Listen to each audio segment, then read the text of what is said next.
আমি একটি ছোট্ট কথা, কিন্তু এই আমিত্ব যেখানে অতিমাত্রায় হয়, সেই জিনিসের সাহায্যে কোনো বড় কিছু ভাবা বা বড় কিছু করা যায় না।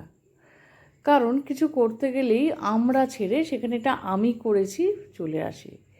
এই আমি নিয়েই পূজ্যপাদ স্বামী সুহিতানন্দজি মহারাজ এত সুন্দরভাবে বিশ্লেষণ করলেন। সেই ছোট্ট কথাটি আজকের এই ছোট্ট ভিডিওটিতে বলছি।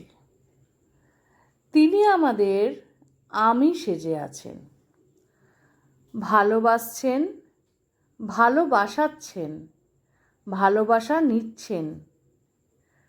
শ্রী ভগবান সব সেজে বহু হয়ে নিজেকে নিয়ে নিজে খেলা করছেন।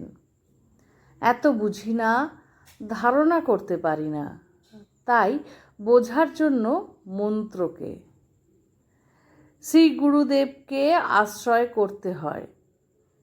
শ্রী ভগবানই গুরুরূপে আমাদের নাগালে এসে ধরা দিয়ে চোখের জল মুছিয়ে দেন। তার শরীরটি পঞ্চভৌতিক নয়, চিন্ময় উপাদানে তিনি নিজেই নিজেকে সৃজন করেন। প্রেমে গড়া তার মূরতি, প্রেমেতেই তার বসতি। ভক্তির পথ ধরে, এটা একটা ছোট্ট উদ্বোধন মাঘ সংখ্যায় বেরিয়েছিল মহারাজজির কথা। ছোট্ট অথচ সুন্দর এই কথার মাধ্যমে আমরা আমাদের মন তথা জীবনকে অনেকটা সুন্দরভাবে গড়ে সামনের দিকে এগোতে পারি।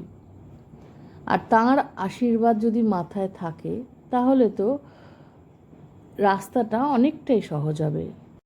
আমাদের শুধু সৎচিত্তে একান্ত ভক্তি ভরে, তার উপর ভক্তি রেখে, বিশ্বাস রেখে আর ভালোবেসে সামনের দিকে এগোতে হবে।